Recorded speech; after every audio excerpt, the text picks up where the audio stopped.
इतिहास गवाह है, कांग्रेस ने हमेशा दलितों का अपमान किया, उनका अधिकार छीना और उन्हें ठेस पहुंचाई। 2 बार कांग्रेस के चलते लोकसभा चुनाव हारे थे Ambedkar ji.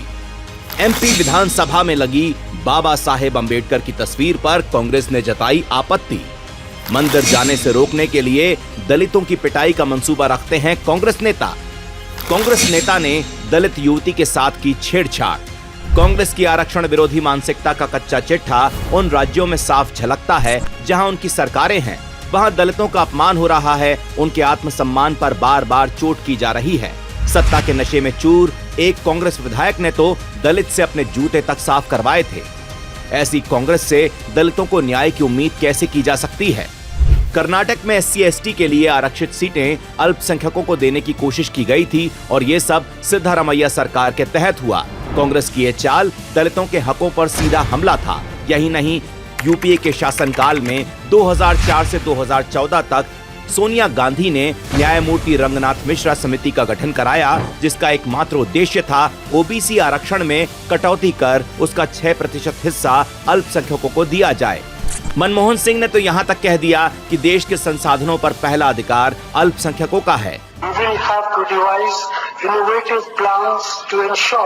That minorities, particularly the Muslim minority, are empowered to share equitably in the fruits of development. They must have the first claim on our resources. और जवाहरलाल नेहरू ने आरक्षण के खिलाफ राज्यों को कई पत्र लिखे थे। इंदिरा गांधी ने मंडल आयोग की सिफारिशों को ठंडे बस्ते में डाल दिया और संसद में राजीव गांधी का सबसे लंबा भाषण भी आरक्षण के खिलाफ ही था। सोचिए, 1979 में मंडल आयोग का गठन हुआ था, लेकिन कांग्रेस की सरकारों ने 1980 से 1989 के बीच इस रिपोर्ट को ठंडे बस्ते में डालकर रखा था। इंदिरा गांधी और राजीव गांधी की सरकारों ने कभी इसे लागू करने का प्रयास ही नहीं किया। कांग्रेस ने दलितों और पिछड़ों को सिर्फ वोट बैंक समझा और उनके हक के साथ खुला खिलवाड़ किया। ये कांग्रेस का असली चेहरा है, दलितों और पिछड़ों को न्याय और सम्मान देने के बजाय उन्हें हाशिए पर धकेलना। We will think of scrapping reservations when India is a fair place.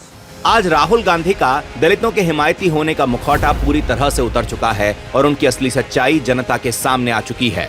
Congress ने दशकों तक सिर्फ झूठे वादे किए और आरक्षण का विरोध किया, लेकिन मोदी सरकार ने दलित और आदिवासी समाज के उत्थान के लिए ठोस कदम उठाए हैं। जहां कांग्रेस ने आरक्षण को कमजोर करने की कोशिशें की, वहीं मोदी सरकार ने दलितों के कल्याण के लिए अनुसूचित जाति उपयोजना के बजट में लगभग 3 गुना वृद्धि की है। इसके अलावा आदिवासी समाज की सामाजिक और आर्थिक स्थिति में सुधार लाने के लिए जनजातीय उन्नत ग्राम अभियान की शुरुआत की जा रही है, जो 63,000 आदिवासी गाँवों को कवर करेगा और इससे लगभग 5 करोड़ आदिवासियों को सीधा लाभ मिलेगा।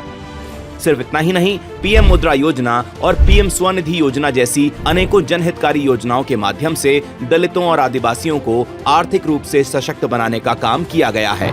मोदी सरकार की नीतियों ने दलित और आदिवासी समाज को सिर्फ आश्वासन नहीं, बल्कि उनके जीवन में वास्तविक बदलाव लाने का प्रयास किया है।